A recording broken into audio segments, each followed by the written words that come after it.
and he joins us now live.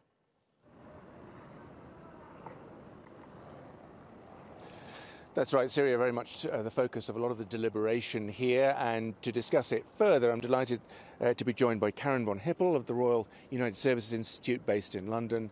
I heard a radio interview you gave almost exactly a year ago in which you looked at the landscape of Syria then and expressed your sense of hopelessness about our ability to get out of the mess. A year later, any more hopeful? Well, not really. Unfortunately, the situation is even more complicated today. There are 5 military powers inside Syria, each with distinct agendas, so there's always a chance that they could go to war with each other. The civil war is probably nearing an end with the Assad regime winning, but I don't see the government having any legitimacy given that half the population has been displaced and 500,000 people have been killed, largely due to the regime itself. So there is a new UN envoy. He is going to try to bring parties to the table, but the opposition can't have much leverage because, of course, facts on the ground do not go in their favor. So I am still pretty hopeless, unfortunately. And in terms of the imminent defeat of Daesh, or at least the territory that it holds, is that a moment of opportunity or another moment of another dangerous vacuum opening up? Well, it's a situation that should have been anticipated. The territorial caliphate has been mostly shut down, but there still are approximately 15,000 ISIL fighters in both Iraq and Syria. So even if they don't have territory anymore, they can go underground, they can conduct asymmetric warfare. Now, it's the foreign fighters who will likely leave because it's harder for them to blend in the background. Maybe in Syria it might be easier because, of course, the Assad regime doesn't control the whole country. So there is a danger in our taking the eye off the ball or declaring victory prematurely. Right, and of course there is a global coalition that has been thinking about these issues. There are almost 80 member states that are part of that.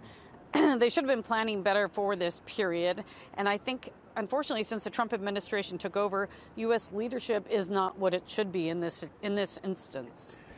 If I could turn a corner briefly and move on to Iran, another potential conflict point where American leadership has asserted itself, but in perhaps not a very positive way, by pulling the pin on the nuclear agreement.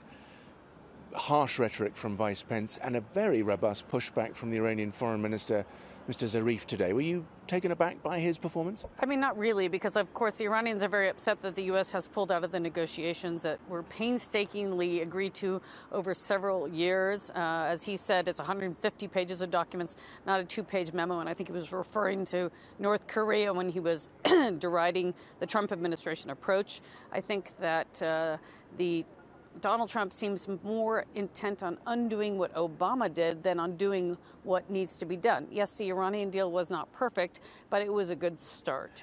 And do you detect from the Iranians a kind of concern about the potential recklessness of this administration? And do you think they have perhaps an opportunity to try and divide Europe away from the United States? Do they see an opportunity there?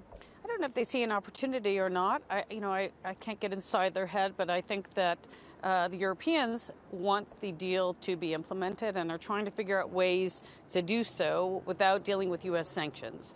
So let's just say we're in a fragile state globally. We have a more multipolar world today. The U.S. is not playing the leadership role it traditionally has played, and it's not clear what other countries or group of countries are going to step in and play that role in terms of promoting the values that many of us have gotten used to the U.S. promoting. Okay, thank you very much for that. It's the 55th Munich Security Conference call. I haven't been counting, but one is often reminded. And I think it is striking that this year, after half a dozen that I've been to, 3 that you've been to, the atmosphere is unusually pessimistic. Yeah. There are very few good stories of conflict resolution, of political processes gaining traction on the ground. And I think we leave here with a sense of foreboding about the next year. Back to you in the studio. All right, Simon McGregor-Wood live in Munich. Simon, thank you.